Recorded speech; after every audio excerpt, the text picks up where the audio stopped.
Le goût d'entreprendre, Doris Pradal. Seconde partie de cette émission avec Thomas Chenu de la Recyclette. Il est installé à Toulouse et son concept est très simple. Il rend visite aux restaurateurs et récupère les huiles usagées. Nous en parlons également avec vous, Pierre-Yves Révillon, un de nos référents éthiques sur Radio Présence. Bonjour Pierre-Yves. Bonjour Doris et bonjour Thomas. Première question donc à notre invité. Alors, vous êtes parti au départ, si j'ai bien compris, sur une motivation écolo, vous avez dit. Est-ce que vous pourriez en dire un petit peu plus là-dessus ? Qu'est-ce qui vous anime là-dedans dans la démarche ? Parce que j'imagine que pour arriver à ce concept-là, vous avez peut-être tâtonné, cherché un peu votre voie.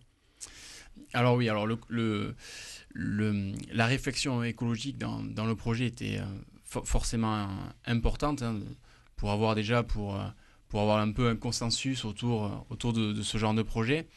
On est sur du service aujourd'hui à vélo. C'est des services qui forcément dans les années qui vont venir va être de plus en plus utilisé. Il y a tout un petit monde aujourd'hui sur Toulouse qui utilise le vélo. On se regroupe autour de ces valeurs-là qui sont des valeurs écologiques. Et qui nous permettent aujourd'hui de se positionner comme un peu des précurseurs sur des nouveaux services et aller un peu sans concurrencer les gros industriels ou les grosses sociétés qui sont avec des camions. En fait, on vient se mettre en complément de ces sociétés-là. Tout en mettant en avant ce côté écologique. Mais cette mobilité urbaine, c'est vrai qu'on en parle beaucoup, un peu partout. Est-ce que vous pensez que votre idée peut s'étendre à d'autres secteurs que le ramassage des huiles ?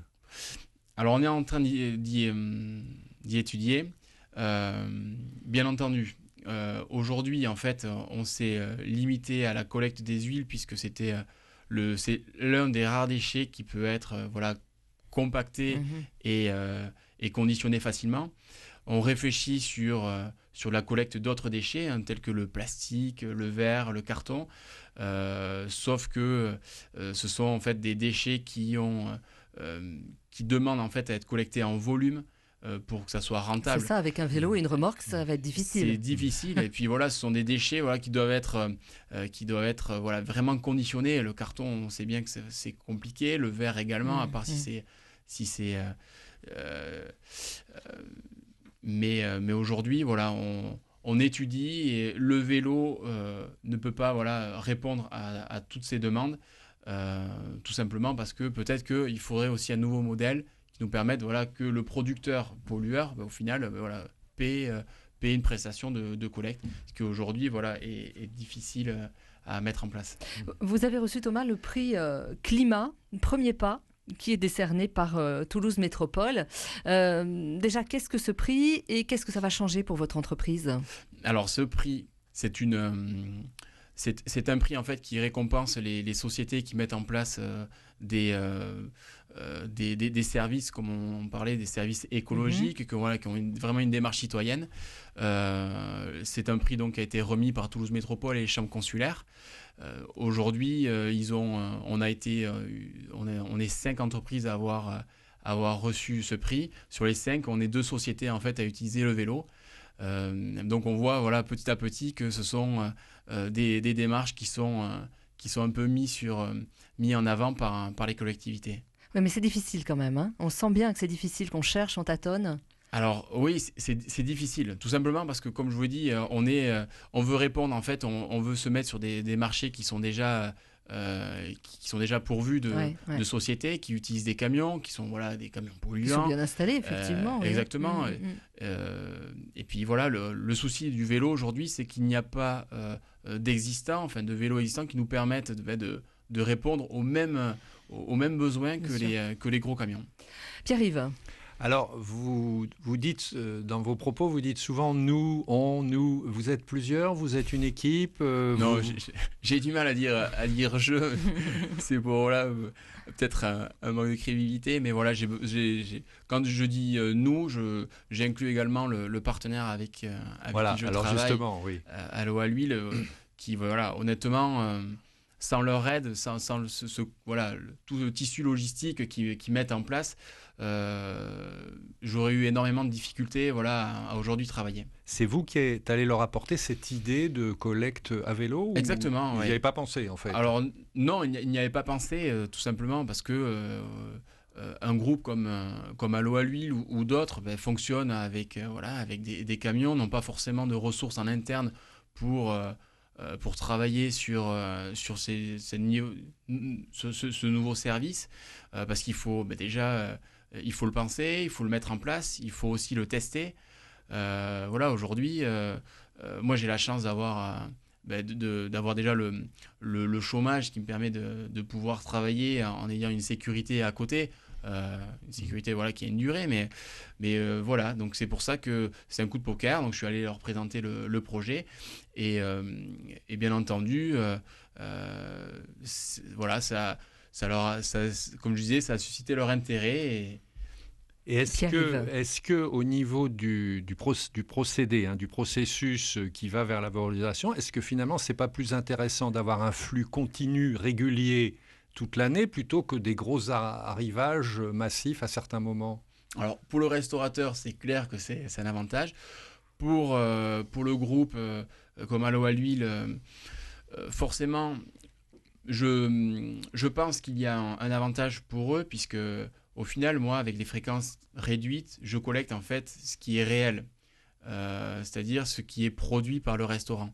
C'est-à-dire que eux, quand ils mettaient leur gros fût, il est possible que le restaurant, dès que son fût était plein et qu'il appelait les sociétés pour venir le collecter et qu'elles mettaient un peu plus de temps que la recyclette à venir collecter, il était possible qu'ils déversent, enfin qu'ils gardent, enfin qu'ils se débarrassent en fait de leur dernier litre.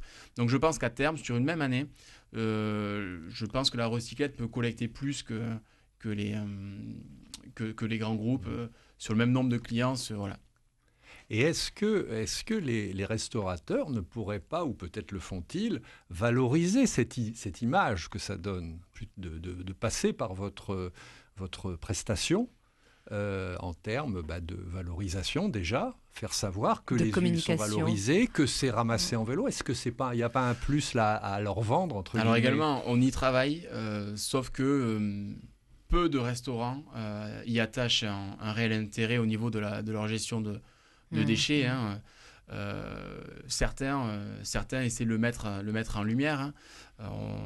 On travaille également avec eux, on pose des questions, on essaie de sortir, en fait, d'essayer de trouver. Mais bon, on regarde, sur le marché, il y a tellement de labels qui mettent en lumière une alimentation bio pour certains restaurants ou des arrivages, une alimentation locale également.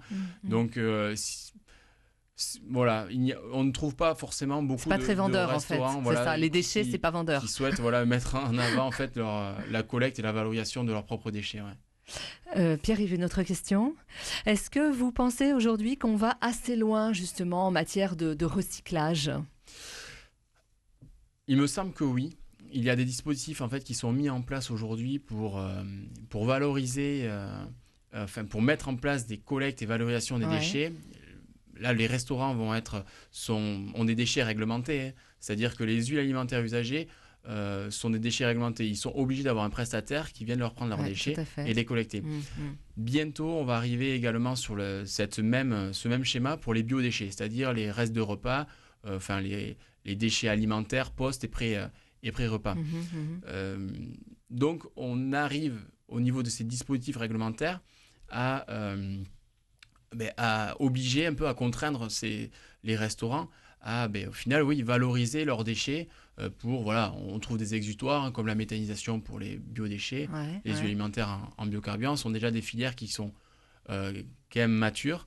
Donc voilà, il y a des dispositifs qui sont mis en place. Maintenant, naturellement, il faut également des personnes qui soient là pour contrôler si les huiles sont bien repris par des prestataires qui sont homologués, bien sûr, voilà, bien sûr. Et également pour les biodéchets. Mais bon, ça aussi, il me semble que c'est un coût. Donc, je ne sais pas si on y arrivera à court terme, quoi. C'est le défi des prochaines années. Exactement. Qu'est-ce que vous faites au quotidien? On terminera là-dessus, Thomas, pour être plus écolo et pour recycler davantage. Chez à moi, part faire du vélo. Chez moi, Oui. déjà, trier les déchets, je trouve ça très bien. Après, honnêtement, je trouverais bien également d'avoir des... qu'on permette aux particuliers aussi de collecter leurs huiles alimentaires usagées, hein, quand on fait, quand on a des friteuses, Bien sûr.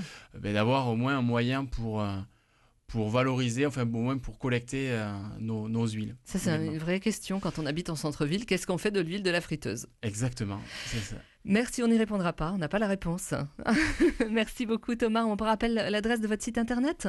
Oui, alors c'est www.larecyclette.com. Merci à vous, Pierre-Yves Révillon, de nous avoir accompagnés pour cette émission Le Goût d'entreprendre. Si vous souhaitez nous contacter, c'est très facile. entreprendre@radioprésence.com. Retrouvez cette émission sur décideurenrégion.fr/midi-pyrénées. Le Goût d'entreprendre, une émission en partenariat avec la Caisse d'épargne, la Banque des entreprises et des professionnels de Midi-Pyrénées.